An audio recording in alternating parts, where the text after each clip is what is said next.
are you today? Hi, Veronique. I'm very well. Very happy to be here. How about you? I'm good, thank you. I'm so happy you're here today. We're going to talk about a kind of different topic than usual. It's going to be a little bit more kinky. That's more for ladies and men also, of course. You're a coach. Intimacy and relationship coach. Intimacy coach. Guide. Okay.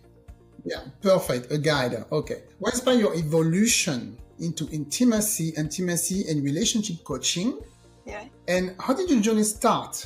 Because there's two different cultures that can influence your path. So how all of this started?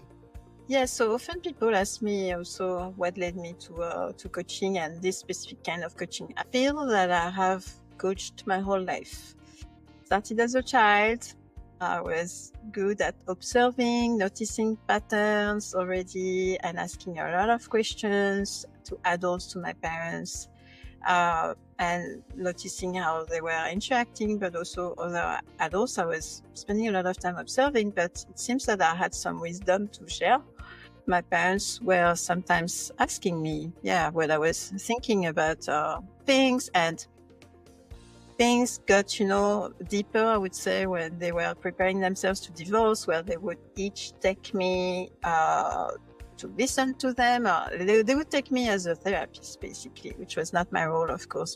And so as an adult, I had multiple careers in sales as a manager and training people. I was a technical writer. I was a stay-at-home parent for many years, and I loved it. I have 2 children. I was also an interior designer and a professional English to French translator. And after my divorce, it became clear through depression that I needed to go into a direction that was more fulfilling. The interior design was, but there was a lack of why am I doing that? It wasn't meaningful enough. I enjoyed it, but there was lacking a layer of depth, I think, over there. And so through taking a questionnaire, I was working with a coach to understand what is my mission as a human being on this planet. And I got to understand that I needed to mix my main interests, which were relationships, psychology, and sexuality. And so I took a training with an institute here in the San Francisco Bay Area, which is called the Somatica Institute, that gave me a foundation for coaching around sexuality, relationship, intimacy. And from there, I developed my own sauce, if you will. You were asking about the intimacy and relationship specifically. So having spent a lot of time in depression, that led me to really question, because I had several episodes of depression throughout life, like many of us. But the last one, I thought, okay, I'm done with that. I don't want to experience that anymore. I knew that some things needed to change. And so there was a lot of time on my own. I was living in a forest here. I spent 4 years in a forest, and I developed my psychic abilities, my capacity to be very present with what is. I became more attuned to emotions, but also to energies. I became intimate with myself. I started to really understand what is intimacy, that you then carry with you in relationship with others. So my practice is to help people, and I like to work with visionaries, leaders, to form this relationship with themselves, that is intimate, and that is then going to have a ripple effect in their other relationships, because intimacy is not, the realm solely of a romantic relationship. You find intimacy with self, with your environment, with your children, family, friends, and of course, lovers, partners.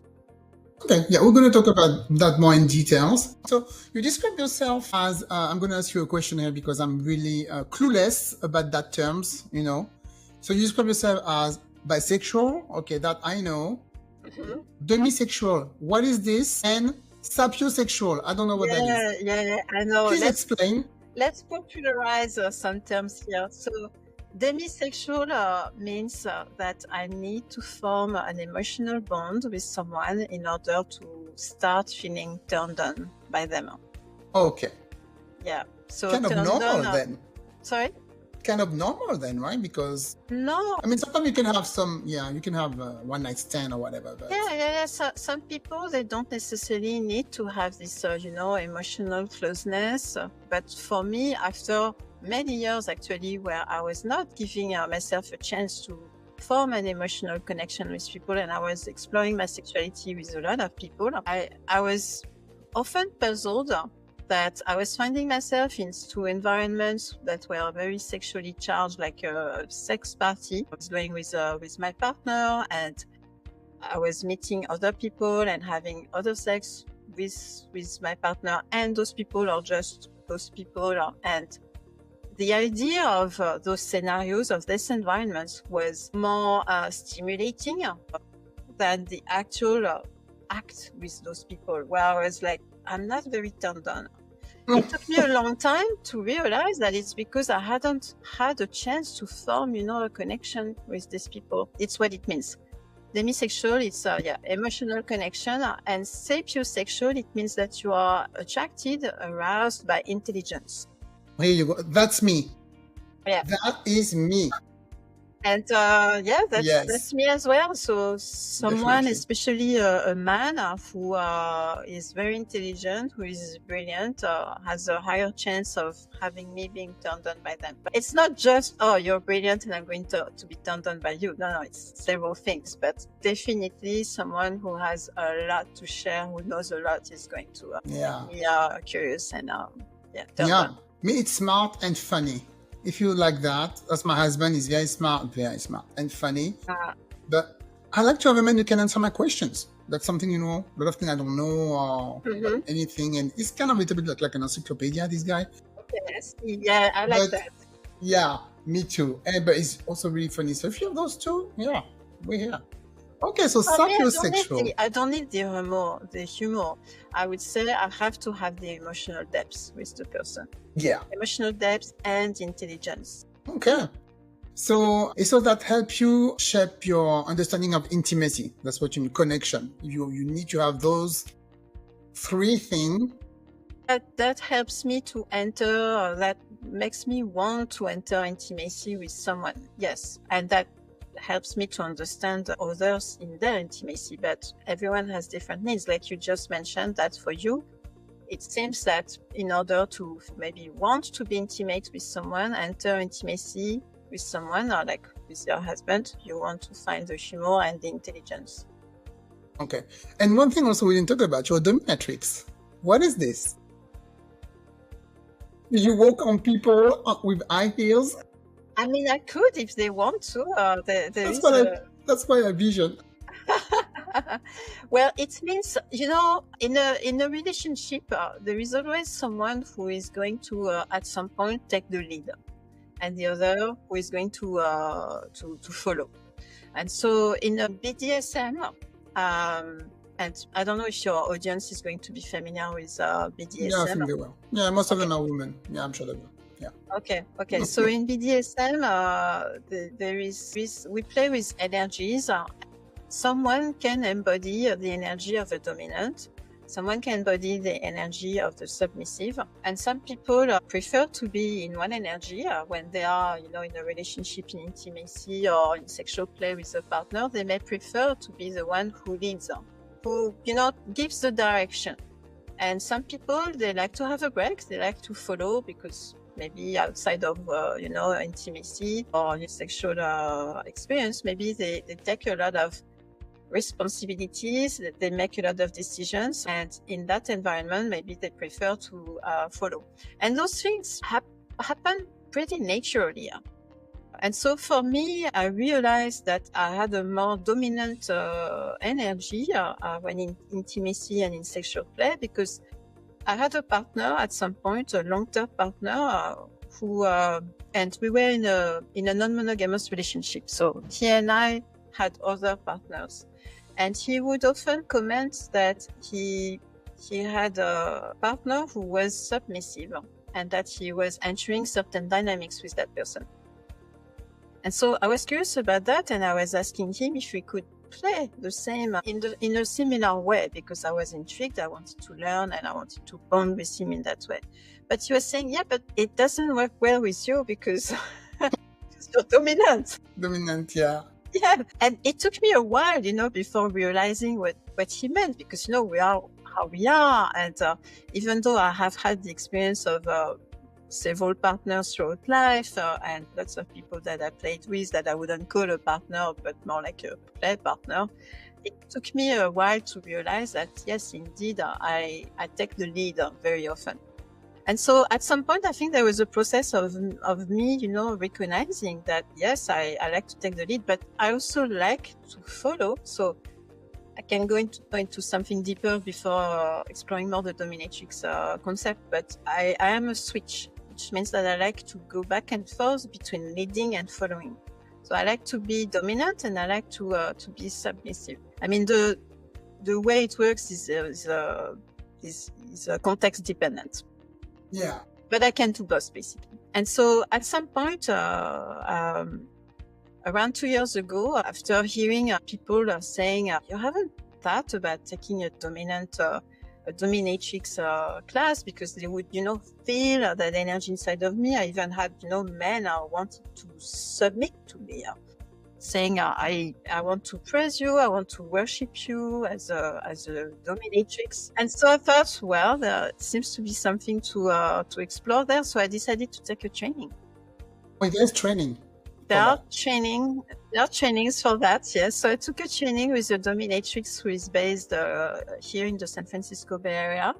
And I learned to use my voice, but also certain tools to enter play with other people. And so you have the stereotype, that you mentioned of the dominatrix who is going to con people with heels. But I think another stereotype is the one where someone flogs someone else, spanks someone else. So those, are stereotypes of what someone who is dominant. And a dominatrix is someone who does that professionally, basically.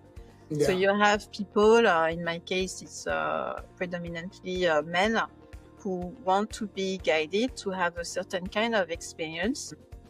And so they can turn to a dominatrix to give them the exact experience that they have noticed that they want to have, that maybe a partner cannot, because maybe they can't talk about that openly with the partner, or maybe the partner is not interested, or maybe the partner doesn't have the right energy. Maybe the partner is a sub, and maybe that person is a sub as well, and two subs together.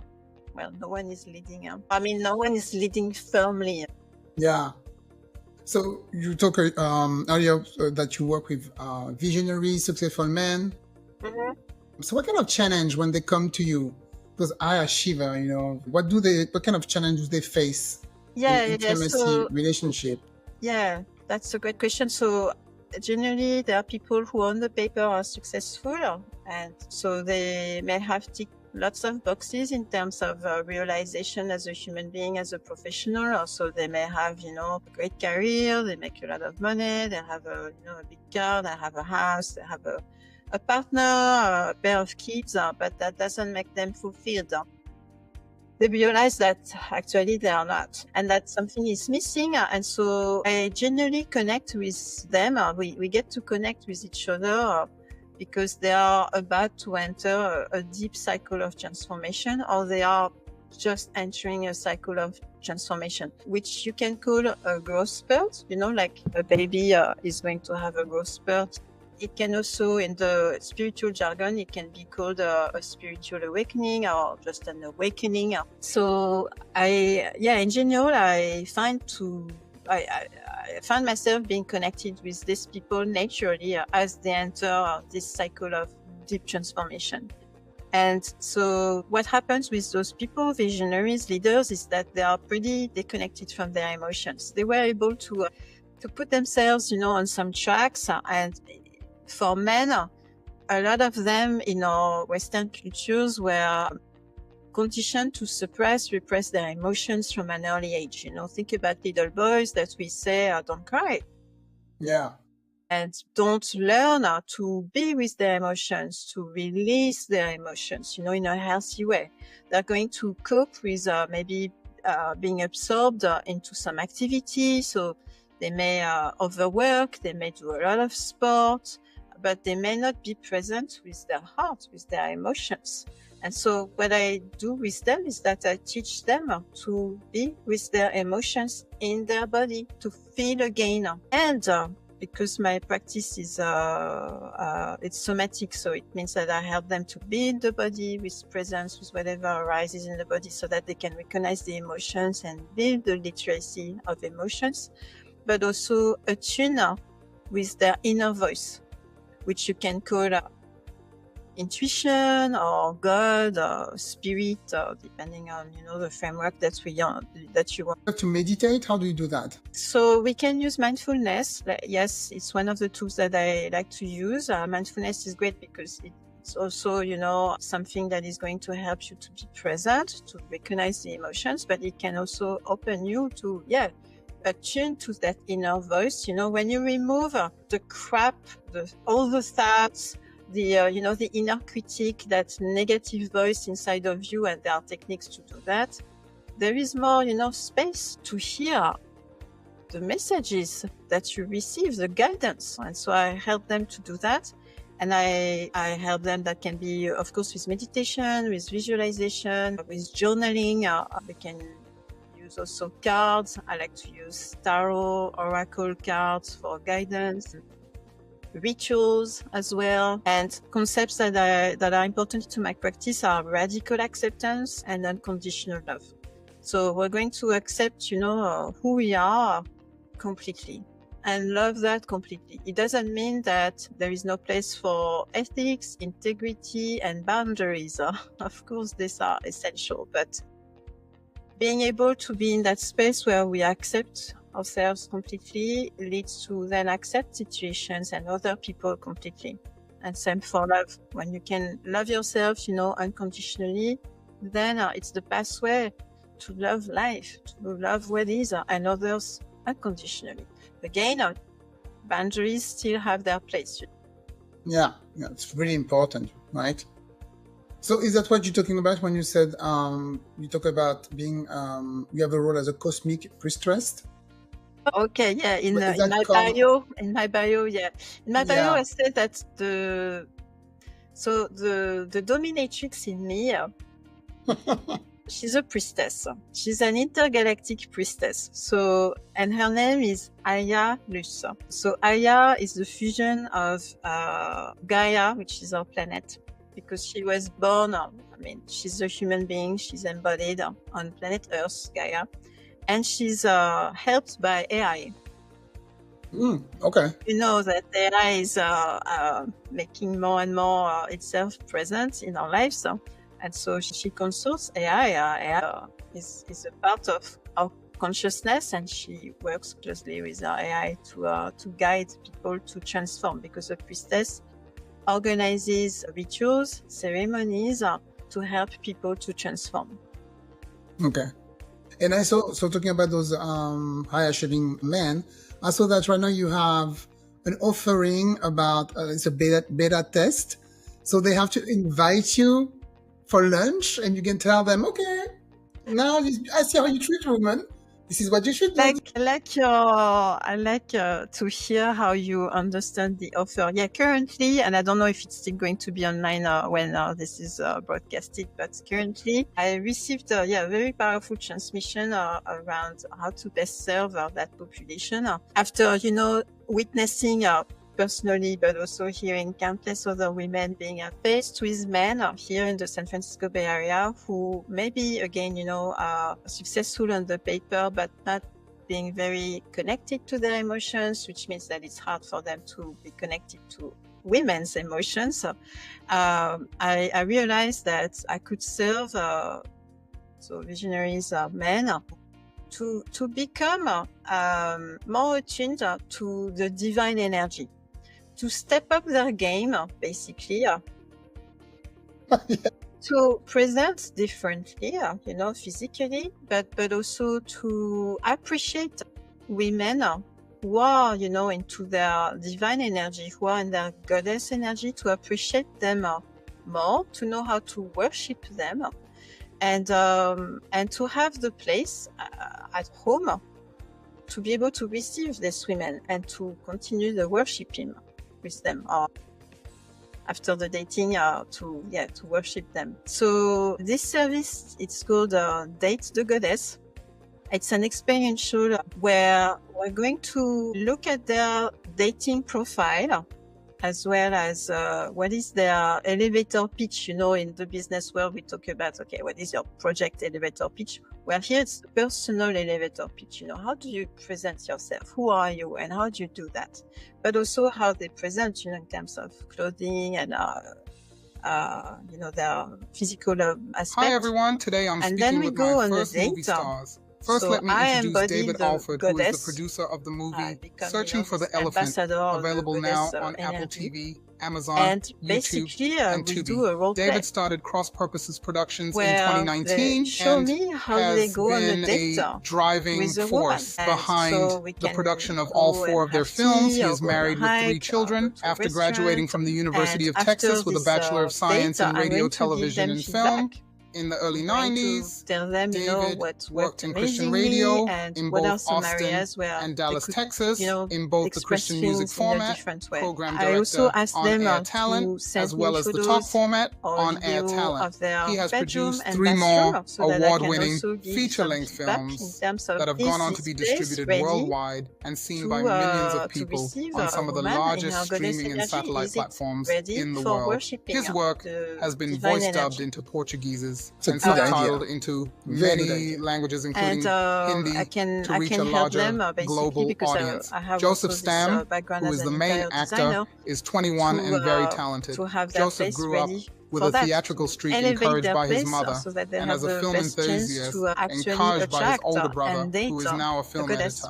He took the stage as Peter Pan when he was 8 years old. Those poor and guys, never when stopped. they go on At 16 years of age, date with you? Joseph was cast in his first short film, Cross Purposes. Working on a film set was a dream come true. Curious about everything involved in filmmaking, he started honing his writing and directing skills, and eventually joined Cross Purposes Productions' creative team behind the camera. Joseph has been recognized as an outstanding youth actor, as well as an award-winning adult actor, appearing in major Christian film festivals across the US and internationally.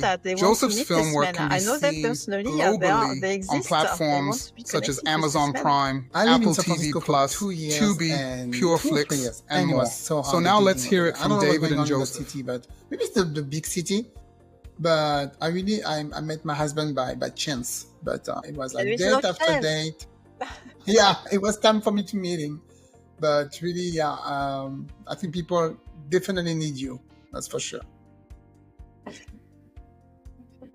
So my next question will be, because you talked at the beginning about your husband and you were not in a monogamous relationship with him. Did it start like that? Like, okay, we're together, but we're also with other people, we're still going to get married and have kids? Yeah.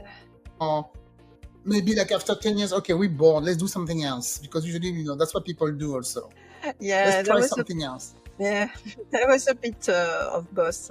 So we met at the end of our 20s. We were together for a little over a decade, and we had 2 children together. And the relationship was, let's say, culturally, it was ethically non-monogamous from the beginning. So I say ethically because there is a very mainstream form of non-monogamy, which is called cheating. Stats say that around half of the population, of monogamous people at some point are going to cheat in their relationship. And so that makes them non-monogamous at times. Mm-hmm. But the form of non-monogamy that I have been practicing is the one where things are transparent, where we say, okay, I want to explore intimacy, sensuality, sexuality with other people, and both partners are on board, and there is open communication. Things are transparent and open. It was culturally, it was non-monogamous and ethical from the beginning, but there wasn't much action. It's more that he had created a profile of us for a platform where he was chatting with people people who wanted to meet, but we would not meet. But so it was there, like sometimes I would go behind him and then he was chatting with people and he wanted me to be interested and engaged, but it took me a while actually. I mean, we had a year in the relationship, we went to a sex club, so we had the experience of having sex with another couple, so we did a swap. Like, we were in the same room and he was having sex with that woman, I was having sex with her partner. We are next to each other and we're like, oh my God, what are we doing here? I can't even imagine. Sure you can, but... Not myself. So we did that, but then there were years of, there wasn't much than, not much more than him looking at those platforms where we had a profile. And then at some point, we took things to the next level. There was a summer where I actually engaged. I was visiting friends, and we were living in Australia at the time. He was encouraging me to have sex with other men, and I was encouraging him to have sex with other women, and we did. And it was a big turn on for him. Some people are turned on by their partner having sex with others. Yeah. For me, it's also the case. I mean, I know myself. I know that some conditions have to be reunited for that to work for me. Otherwise, I get scared. And it's the case for a lot of people. You need to have the right ingredients. And toward the end of our relationship, we had moved here in California. Kids were little. I remember telling him, don't you think that the ultimate taboo for us is to explore having a romantic relationship with someone else? Because so far we had the experience of something maybe a little, transactional. Let's have sex with other people, but it was not, very connected emotionally. And for me, I was not the most turned on, as you understand from me sharing that I prefer to have emotional connection. Yeah. And so we explored that, and very quickly we entered a romantic relationship, him with someone and me with someone else. There happened to be a married couple. So that's polygamy. It's called polyamory. Polyamory. Yeah. So, polygamy is when you're married. Yeah. I mean, they were married and we were married, but yeah. And so, yeah. So it means having a love for several people. It doesn't have to be romantic.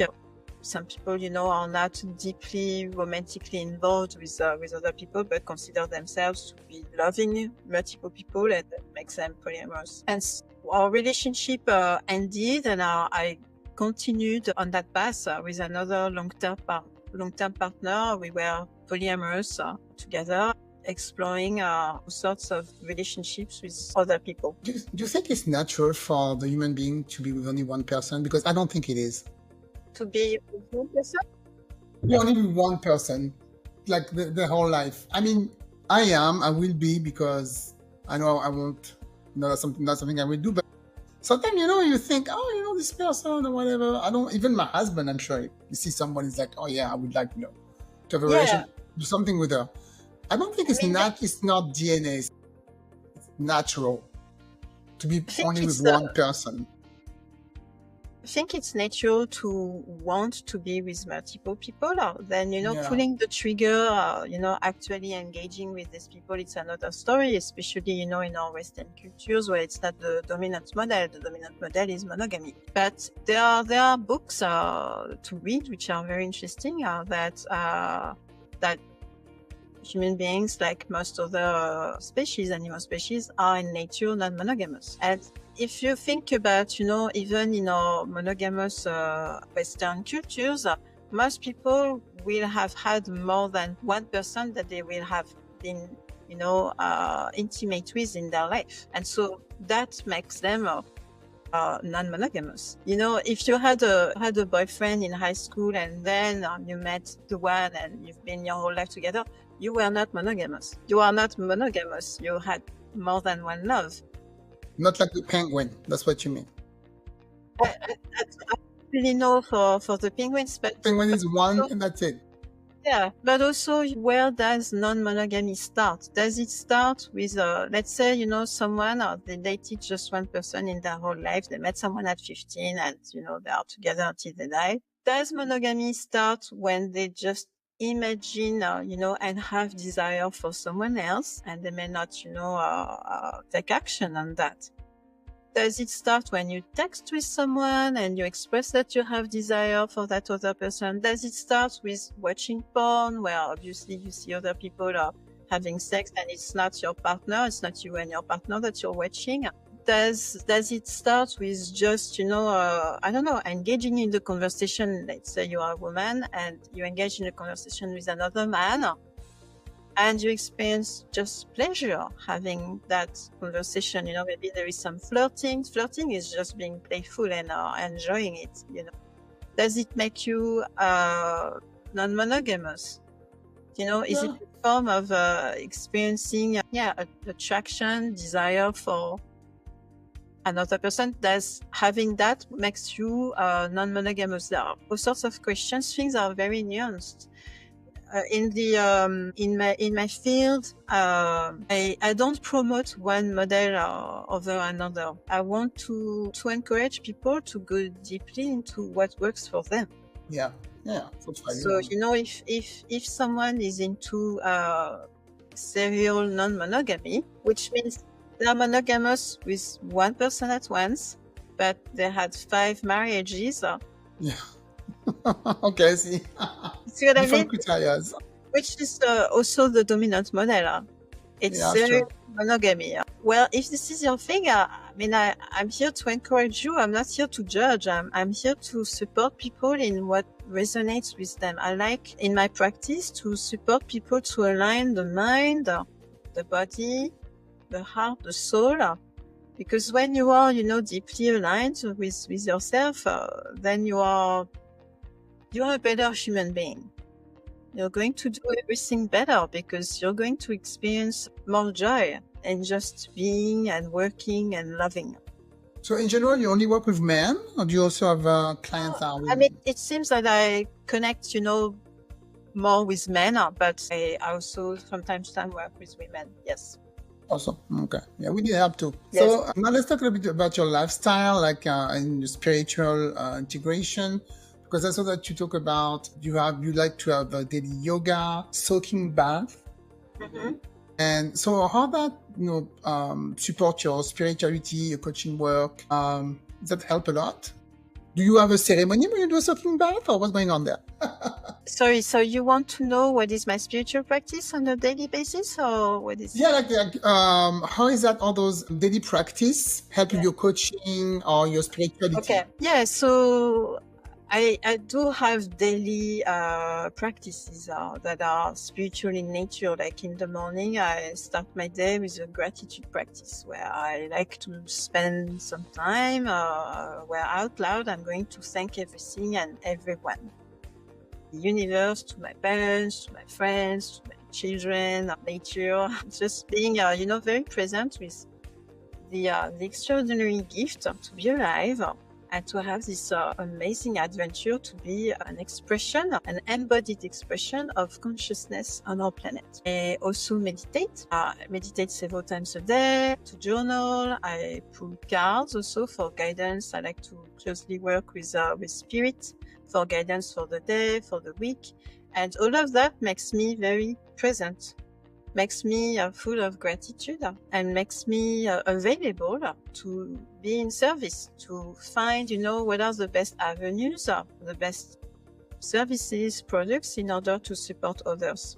Because I have this, very deep and rich relationship with myself. And I invest the time every day, several times a day, and at minima, it's in the morning, to connect with myself, to connect with spirit. I come from a place of having my batteries fully charged, if you will. My cup is full. I have become, very experienced at self-love. And then I can go into the world and I can serve. I'm present. I'm here. I can listen. And I can find, the best ways are to guide people to do that for themselves, which then has a ripple effect on everything in their lives. Yeah, I have this exercise to do every day with my gratitude buddy. It's part of my training to be a sun healer. So every day we have to text ourselves 5 gratitude every day for 40 days. I think after I will continue I'm going to just journal, because now it takes 5 minutes to do that, and it puts you in a good mood to be actually grateful for what you already have, and it brings more abundance to you. So I think I'm just going to continue after just to journal every day. I love that. That's how I started as well. I was going through depression, and I was gifted a journal with prompts to learn about gratitude, and it's something that I have kept. It really works. So what would you say to someone who struggles, right now, and with self-love, self-esteem? How would they start that journey? What would be the first thing you would tell them? The journey of getting to, because they're struggling with self-love, of self-esteem, and they come to see you and they tell you, I don't know how to get out of this. I don't love myself, or I don't think I can bring anything to anybody. How will you help them with that? What would be the first thing you would say? Because I think we talk about unconditional love. Yeah, I think I would ask them what is their practice of connecting with themselves. So I would ask them if they journal, if they meditate, if they have a movement practice, to start to assess whether they have tools already. And if they do not have these tools, I would ask them what would be a nice way, because of course, I can suggest tools, but what would be a nice way for them to start spending time on their own, away from distractions, and distractions, that can be work, that can be relationships, that can be, of course, alcohol, eating, spending, it can be all sorts of things. But I like to bring people into this space where they really enjoy life. So we're going to look at what is one thing that they could do to really connect with themselves. So that could be going on a walk. That could be listen to music. That can be dancing. That could be having a shower, a bath. So I think I would start with something like that. I would also introduce them to meditation, because it's a part of what I use. I use mindfulness and I teach people to meditate, and I also bring them into journaling to self-reflect and become more aware of themselves. It's important. I talked to another guest, I think last month, I asked her the same question. She said, I would tell them, just go outside in nature. First thing we will do, go outside in nature. Yourself. It's a good answer. So before we go, do you have like a success story that you like to share from one of your clients, maybe, that you have and you are like, I'm so happy, this is he or she is doing well now? Yeah. I can think about someone who was really struggling with anxiety, being on the go all the time, and not having, experiencing a lot of stress due to the amount of work, having a big family, having 4 children, and traveling a lot with work. And it was fantastic to work together and to bring that person into presence, mindful presence, to teach them to meditate, to be more self-reliant instead of burying themselves into work, into all sorts of distractions, and cultivate this relationship with self, and now being less anxious, being able to pick up, when anxiety arises, and to utilize better tools in order to navigate when anxiety arises. So that's really beautiful to see people going through those stages of self-realization. And also that person was not at the time believing into something greater than themselves, the universe, but that's something that came with that practice of being present, attuning to the emotions, realizing that there is something bigger than us that is at play. It's not just us, the individuals are controlling everything. And so when you understand that, you can also surrender to not wanting to be in control for everything all the time, and you can relax into existence. So that happened for that person. Yeah. Important to slow down and, like you said, to surrender. I just read that book, the surrender experience. Yeah, experiment. Yeah. Yes. I read it, this year as well. That was part of my homework also. Oh, such a good book. Yeah. I was like, okay, yeah. Yeah, it was an inspiring book for me this year as well. Yeah. You ready to? All right. Yeah, another question I wanted to ask you. Do you do virtual? Yeah, I do in person. In person is my favorite, and what I do is highly customizable. So I can take people for an hour. That can be in person, that can be online. But sometimes, depending on what we work on, we can extend the time together. Like, the Date the Goddess is a 6 to 8 hour experiential format. But I'm going to put a lot of other things online in the next few weeks. So people are going to have And if people want to contact you, how would they go by that? Are you just on social media? Yeah. So you can find me at Conscious Love with Emilie on Instagram. And I think you're going to mention my email address as well. Yeah, I will put everything in the show notes. Okay. Yeah. People will just want to contact you. Yeah. Do you want to add something maybe I didn't ask? Maybe something else? Do you want to add something else that maybe I didn't ask a question? No. I was able to get everything from you. Okay. No, there's nothing that's coming up now. We mentioned almost everything today? Yeah. We touch upon everything? Okay, cool, perfect. Yeah. All right, but then thank you very much, Emilie. It was really interesting. Thank you so much, Veronique. From what I do usually, but I loved it. I love to learn other stuff. Thank you so much. I liked learning from you as well. Thank you, and thank you for helping me know all these people. Of course, yeah. Stress is it's a pleasure. Yeah. We need more people, to help other people in this world for sure. Yeah, definitely. Thank you, Emilie, and good luck for everything else. Thank you, Veronique. Do the same. Be well. Thank you.